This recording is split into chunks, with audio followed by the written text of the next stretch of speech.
आप सभी का आज के सेशन में बहुत बहुत स्वागत है। आइए करते हैं कुछ प्रश्नों को।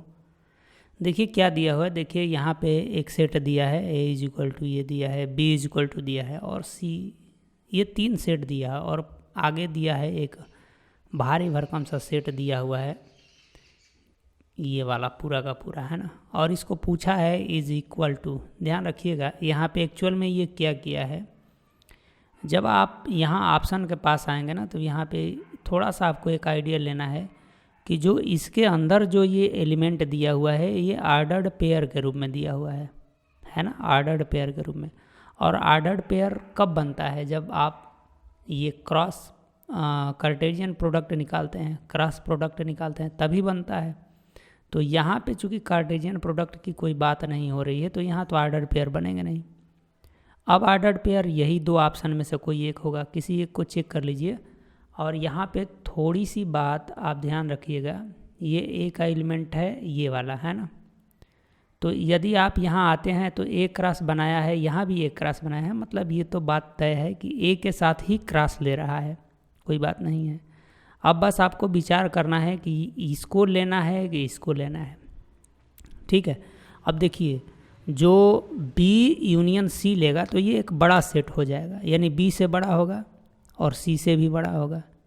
और जब B इंटरसेक्शन C लेंगे तो ये छोटा सेट मिलेगा, यानी B से छोटा होगा और C से भी छोटा होगा। बात समझ रहे हैं?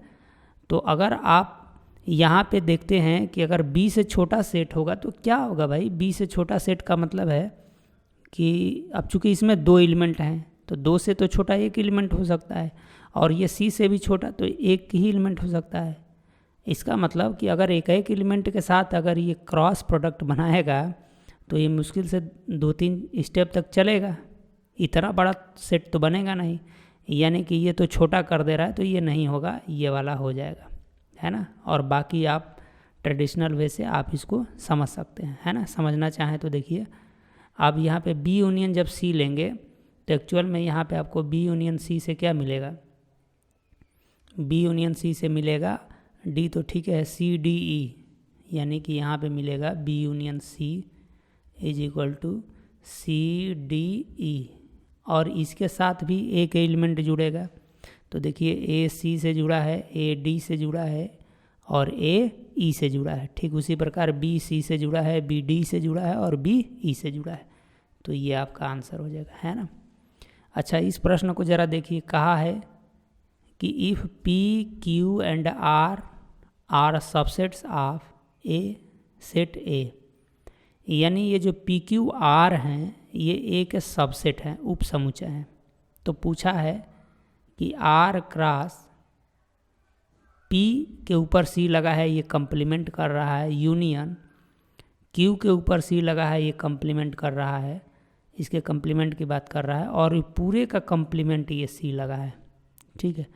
तो यहाँ पे आप डी मॉर्गन थ्योरम का यूज करिए इस ब्रैकेट के लिए। अच्छा, डी मॉर्गन थ्योरम का यूज करने का क्या मतलब है कि ये जो C अंदर जाएगा, C अंदर जाएगा तो मतलब इस पर कंप्लीमेंट लग जाएगा, इस पर भी कंप्लीमेंट लग जाएगा और ये चिन्ह बदल जाता है। यानी कि जब आप यहाँ से C को अंदर लेके जाते हैं तो देखिए ये P पे कंप्लीमेंट ये वाला जाके लगेगा, और इस पर पहले से कंप्लीमेंट है तो किसी भी कंप्लीमेंट का कंप्लीमेंट लेते हैं, किसी सेट के कंप्लीमेंट का कंप्लीमेंट लेंगे तो वही सेट मिल जाएगा, यानी कि P मिल जाएगा। और Q का कंप्लीमेंट पहले से ही है और उसका कंप्लीमेंट लेंगे तो Q मिल जाएगा, और ये चिन्ह क्या हो जाएगा? बदल जाएगा डी मॉर्गन्स थ्योरम से। तो यानी कि अब ये पूरी बात आपकी हो गई R cross P intersection Q, R cross P intersection Q, ठीक है।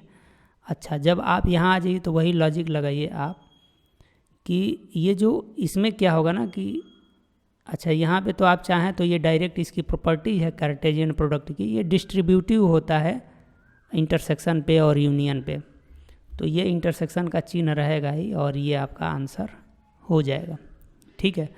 और यदि कभी मान लीजिए आप भूल भी जाते हैं, यदि आप भूल भी जाते हैं तो R P के साथ, यानी कि R का एलिमेंट पहले रहेगा और फिर किसका?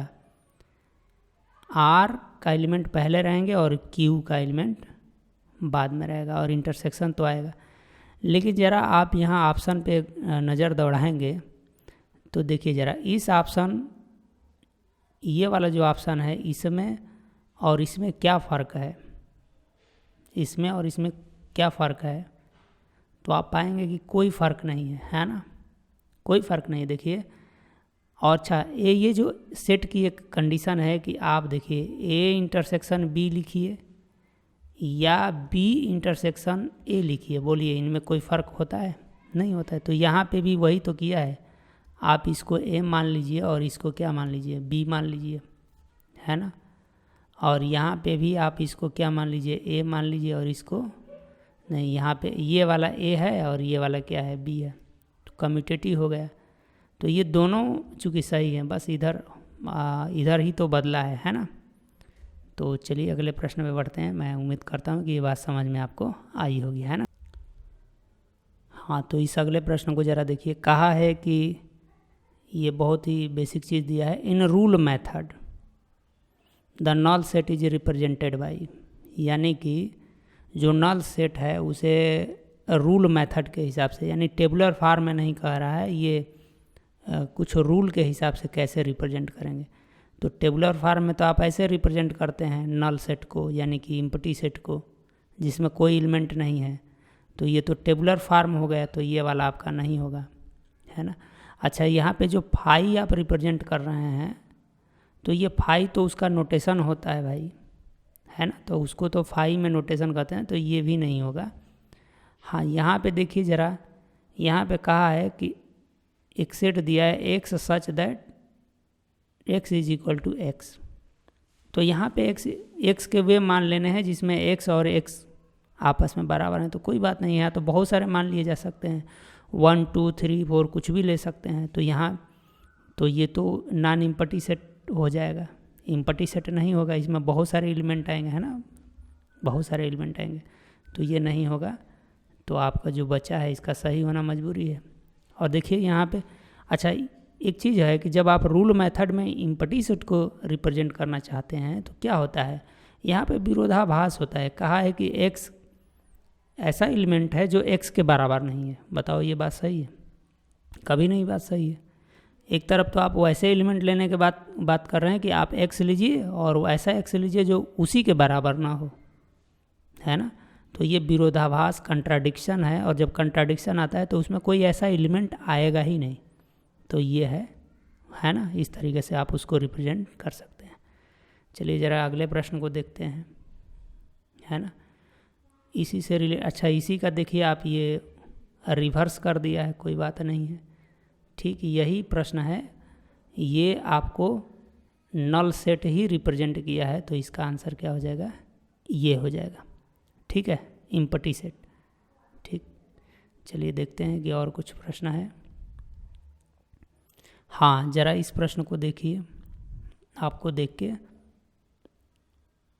करना है। पहले इन प्रश्नों को देखिए। कहा है कि if Q is equal to, Q एक ऐसा सेट दे रहा है जहाँ पे X ऐसा एलिमेंट लेना है कि X is equal to 1/y, और यहाँ पे वो जो y है वो कहाँ से बिलोंग कर रहा है, नेचुरल नंबर, n माने नेचुरल नंबर से। तो अब कहा है कि देन, अब देन में क्या कहा है कि क्या 0 Q में बिलोंग करेगा, क्या 0 Q में बिलोंग करेगा। अच्छा देखिए, आप यहाँ पे स्वतंत्र कहाँ हैं, y का मान लेने के लिए, तो y का मान आप क्या ले सकते हैं, 1 ले सकते हैं, और y का मान आप 2 ले सकते हैं, 3 ले सकते हैं, 4 ले सकते हैं, 5, इस तरीके से कोई भी नेचुरल नंबर ले सकते हैं। तो जब आप y का यहाँ पे कोई मान लेंगे उसी हिसाब से यहाँ x की वैल्यू आएगी। तो आप 1 लेंगे तो कभी 0 तो आएगा नहीं, 0 बिलोंग्स टू Q, ये वाला नहीं होगा, 0 बिलोंग्स टू Q नहीं होगा। अच्छा, यहाँ 1 नीचे में है, सारी चीज़ें 1 के बटे में आएंगी, तो x का मान यहाँ पे क्या आता रहेगा, x का मान बताइए ज़रा। यहाँ पे x का मान तो भाई एक फ्रैक्शन के रूप में आएगा, तो 2 तो आएगा ही नहीं, है ना। जैसे 1 रखोगे तो ठीक है, वो x बराबर 1 आ जाएगा, लेकिन जैसे ही 1 के आगे रखना प्रारंभ करोगे, 2 रखोगे तो 1/2 आ जाएगा, तो यहाँ 1/2 आएगा, 1/3 आएगा, 1/4 आएगा, तो उसमें 2 नहीं आएगा, तो 2 डज नॉट यहाँ पे बिलोंग होना चाहिए, तो ये वाला ऑप्शन गलत है। और ठीक उसी प्रकार यहाँ पे ये फ्रैक्शन तो है 2/3, लेकिन ऊपर क्या 2 आएगा, अलाउ नहीं करेगा, तो ये भी नहीं होगा। हाँ, एक पॉसिबिलिटी बन रही है, वो सिर्फ इसकी कि जब आप y = 1 रखोगे, y = 1 रखोगे तो x = 1 आएगा। ठीक है, तो ये वाला आपका आंसर क्या हो जाएगा, सही हो जाएगा। ठीक है, इस अगले प्रश्न को ज़रा देखिए, बहुत बेहद छोटे छोटे प्रश्न हैं, बस ये आपके कंसेप्ट को थोड़ा सा इन्हेंस करने की कोशिश करेंगे, इसमें और कुछ नहीं कहा है कि which set is the subset of all given set, यानी वह कौन सा सेट है जो सभी सेटों का क्या होता है, सबसेट होता है। तो भाई फाई इम्पटीसेट ही एक ऐसा सेट है जो सब सेटों का सबसेट होता है, तो इम्पटीसेट को ऐसे रिप्रेजेंट करते हैं। ये रहा आपका आंसर, है ना। चलिए अगले प्रश्न पे ज़रा देखते हैं। अच्छा, ये रहा प्रश्न, ज़रा देखिए ये क्या कह रहा है, करिए पहले खुद से। कहा है कि एक सेट दिया है, एस दिया हुआ है, और कहा है कि then the total number of subset of S, यानी एस, इस एस के सबसेट की संख्या पूछ रहा है। तो कोई बात नहीं है, सबसेट कैसे निकलता है, 2 की पावर n से। n बराबर यहाँ क्या है, 1 2 3 4 5, 5 एलिमेंट है। इसका मतलब कि आपका 2 की पावर 5 हो जाएगा, और 2 की पावर 5 का मतलब होता है 32। ये रहा आंसर, है ना। अच्छा, चलिए अगले प्रश्न पे बढ़ते हैं। बहुत बेहद छोटे छोटे प्रश्न हैं, कोई बात नहीं है।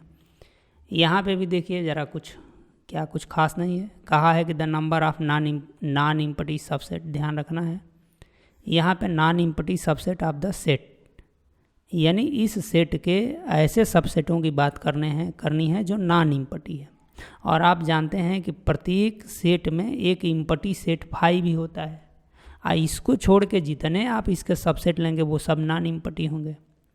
तो अगर इसके टोटल नंबर ऑफ सबसेट की जब बात करते हैं तो ये 2 की पावर कितने एलिमेंट है, 4 हो जाएगा, है ना, जिसमें फाइव भी शामिल है। लेकिन ये क्या कह रहा है कि नॉन इम्पटी सबसेट ले लीजिए, तो 1 घटा दीजिए, 5 को हटा दीजिए, है ना। तो 2 की पावर क्या हो जाएगा, 4 हो जाएगा, 16 में से 1 चला जाएगा तो 15, ये हो जाएगा आपका आंसर, है ना। चलिए देखते हैं अगले प्रश्न में क्या है अगला प्रश्न। अच्छा, ये थोड़ा सा अच्छा प्रश्न है, आप देखिए ज़रा। कहा है कि the smallest set A such that A union 1 2, और इसका वैल्यू दे दिया है इतना। तो ये जानना चाहता है कि ये ए को कितना छोटा आप ले सकते हैं, सबसे छोटा ए का मान क्या हो सकता है। यानी ए एक सेट है भाई यहाँ, तो ए कौन सा सेट है जो इस व्यवस्था को भी फॉलो करे, सेटिस्फाई करे, और सबसे स्मॉलेस्ट भी होना चाहिए। तो ठीक है, आप देखिए ज़रा, यूनियन में क्या है, इस सेट के तो एलिमेंट रहेंगे ही, तो ये 2 एलिमेंट रहेंगे, और बाकी अगर ये एलिमेंट आपको प्राप्त करने हैं तो कम से कम ए में इतने एलिमेंट तो होने ही चाहिए, है ना, क्योंकि इस सेट में तो 1 और 2 हैं, और कम से कम ए में इतने एलिमेंट होने चाहिए। तो ये हो गया, ये आपका आंसर हो जाएगा, तो ये वाला हो जाएगा, है ना, 3 5 9। और यहीं पे पूछ देता सेट, अगर इसी प्रश्न के लिए क्या पूछता, स्मॉलेस्ट ना पूछ के बिगेस्ट पूछ देता, लार्जेस्ट पूछ देता, तो आप क्या ले सकते थे, आपके पास पॉसिबिलिटी ये थी। देखिए प्रश्नों के साथ ये सारी चीज़ें सीखने की ज़रूरत है कि आप ए में इन सब को भी ले लेते, तब भी आपका आंसर इसका और इसका यूनियन यही आता है। ठीक है, तो मैक्सिमम की बात करेगा तो ये सभी शामिल हो जाएंगे, और मिनिमम की बात किया है यहाँ पे, तो बस इतना ही। ठीक है, चलिए कुछ और प्रश्नों को देखते हैं। बेहद छोटे छोटे ही प्रश्न हैं लग रहा है कि, तो और हम इन लगभग 3 प्रश्नों को करते हैं आज के सेशन में, है ना। चलिए पहले तो आप खुद से कीजिए, है ना, थोड़ी प्रैक्टिस हो जाए, और कोई बड़ी बात नहीं है। यहाँ पे कहा है कि if A intersection B is equal to B, यानी कि जब आप ए और बी का इंटरसेक्शन ले तो बी आ रहा है, तो ये कहा है कि तब इसमें क्या पॉसिबिलिटी है। तो ये क्या आएगा, बी का पोर्शन आ रहा है, इसका मतलब कि देखिए अगर ये सेट ए है और इसके अंदर यदि बी है तो तब आप इसका इंटरसेक्शन लेंगे, उसी कंडीशन में ये बी आएगा। तो यहाँ पे क्या मिलेगा, B is a subset of A, तो बी क्या है, ए का सबसेट होना चाहिए, ये वाला आंसर हो जाएगा, है ना। यहाँ पे आ जाइए, कहा है कि if A and B are two sets then A union B is equal to A intersection B, है ना। और ये कब होगा, ये कहना चाहता है कि ए के साथ यूनियन ले तब भी वही रिजल्ट आए, और ए के साथ इंटरसेक्शन ले बी का तब भी वही रिजल्ट आए। तो ये कब होगा, ये तभी होगा जब ए और बी आपस में क्या होंगे, बराबर होंगे, ठीक है। ए और बी आपस में बराबर होंगे, तो ये वाला आपका आंसर हो जाएगा, ठीक है। अच्छा, ज़रा इस प्रश्न की बात कर लीजिए।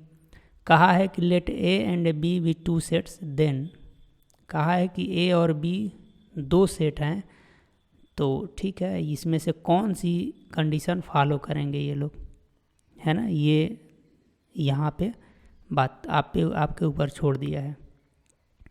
तो आइए पहले ऑप्शनों के हिसाब से इनको हम करने की कोशिश करेंगे हम लोग। अब देखिए, कहा है कि A union B is a subset of A intersection B, बोलिए। अच्छा, आप देखिए, जब आप ए यूनियन बी की बात करते हैं तो ये एक बड़ा सेट बना लेता है ए इंटरसेक्शन बी की अपेक्षा। तो बड़ा सेट कभी भी छोटे सेट का सबसेट थोड़े नहीं होता है। हाँ, कभी कभी ये बात सभी सही होगी, लेकिन यहाँ पे ऑलवेज समझना है, तो ये बात क्या है, गलत है। हाँ, यहाँ पे आप आते हैं तो A intersection B is a subset of A union B, ये बात सही है, ठीक है। अच्छा देखिए, कैसे सही है कि जब आप ए यूनियन बी की बात करते हैं तो ये कैसे सेट बनाते हैं, जिसमें ए के भी एलिमेंट रहते हैं और बी के भी एलिमेंट रहते हैं, कॉमन वाले भी रहते हैं और नॉन कॉमन वाले भी रहते हैं, तो एक बड़ा सेट बना लिया। और जब आप यहाँ पे बात करते हैं तो इसमें इनका कॉमन, तो कॉमन वाला ही एलिमेंट रहता है, तो आपको पता है कि इसमें ये कॉमन वाले ज़रूर रहते हैं, इसलिए ये जो ए इंटरसेक्शन बी है ये कभी भी हमेशा ए यूनियन बी का क्या होगा, सबसेट ही होगा, है ना। तो ये बात सही है। अच्छा, ये ऑप्शन क्या कहना चाहता है कि A intersection B is equal to A union B, ये बात तभी सत्य है जब A is equal to B हो, है ना। सभी ए और बी सेट के लिए सही नहीं है, तो ये ऑलवेज सत्य नहीं है। तो जो ऑलवेज बात सही नहीं, वो मैथ पे कहाँ मानी जाएगी। और नन ऑफ दीज की तो कोई बात ही नहीं, इनमें से कोई नहीं, ऐसा नहीं है, ये बात इसमें से सही हो रही है ना। तो मैं उम्मीद करता हूँ कि आज का सेशन बहुत ही इंटरेस्टेड रहा होगा और कुछ ना कुछ सीखने को भी मिला होगा। तो मेरे साथ अब तक बने रहने के लिए आप सभी को बहुत बहुत धन्यवाद।